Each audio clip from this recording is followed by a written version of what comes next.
Right. Can you elaborate on the talent director you here to talk about at this AMS? BBC World News is a headline news channel. When we cover Thailand normally, we're covering the main news stories. We want to give viewers around the world a chance to really get to know Thailand better.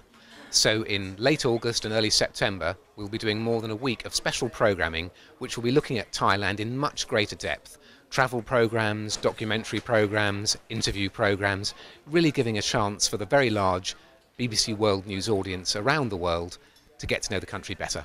Is there any reason behind the fact that you chose Thailand to do this special coverage on? We choose about half a dozen countries a year to really focus on. We've looked at Canada and Mexico in recent months. Thailand's an important country. It's a growing country. It's got the second largest economy in this part of the world. And it's a country that we feel that the viewers around the world want to know better. And how is this going to be broadcasted on the BBC? It will be on BBC World News, our 24-hour television channel, which is available in Thailand on True Visions. You're here to talk about, towards a stronger public trust when it comes to media, so can you elaborate on that? Yes, I think that traditional media is increasingly challenged, and especially impartial media. It's challenged by countries that are spending money on international broadcasting, so the Chinese with CCTV and the Russians. It's also challenged by the internet with a wide range of views, a lot of it very one-sided. So we have to make sure that news that you can trust is still earning the trust of audiences by being reliable, but also being open to new sets of views and new opinions, and that's what we're doing. Well, when you mentioned about news that have more funding and stuff, I mean, how would that correlate to the news being more trustable and stuff? Is it because you have more money you can spend on getting more angles so people, get the media that you can be trusted, or? I think that's really important. You need to be giving all sides of the story. You need to be coming at stories from all points of view. And other broadcasters with lots of money are trying to do the same thing. But if you look at what the Chinese are doing, for instance, they're trying to tell the story from a very Chinese point of view.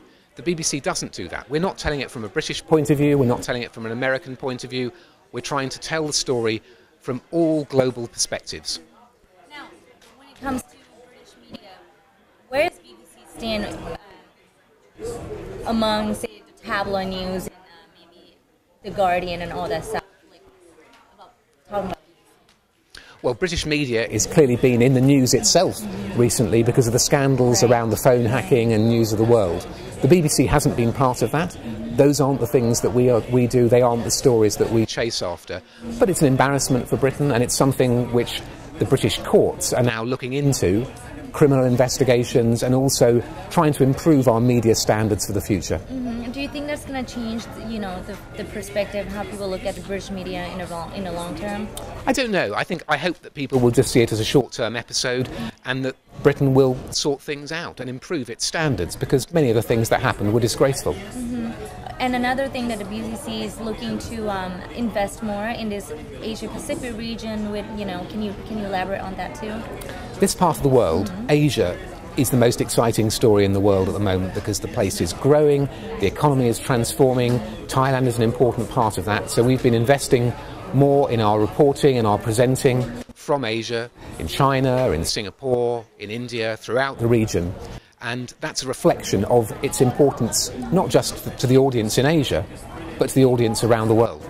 Are you looking to increase more correspondence on in this region, or how are you going to expand the media industry here?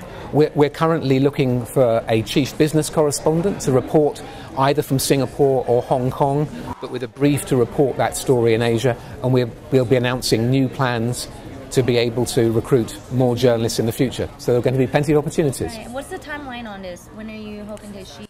The new business correspondent will be appointed within the next few months. Okay. And then this is going to go indefinitely, basically? I think so, because the story in Asia is the most significant shift in global economic and political power in decades. Right. Finally, your last comment on this year's 2012 AMS. Fascinating, really interesting, very diverse range of countries. Poor countries, very rich countries, different media environments, but always good to get together to exchange ideas. That's what the world needs to do. It needs to understand itself better, and that's what conferences like this can do. Did you think at the end of the day came up with some sort of concrete measures to, maybe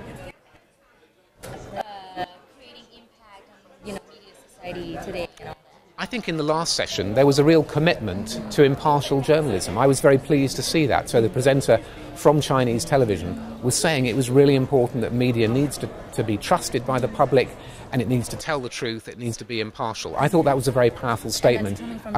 From a Chinese presenter, yeah. So that was a powerful statement to end a very successful conference. All right, well, thank you so much for your time. Pleasure. Okay. Try not to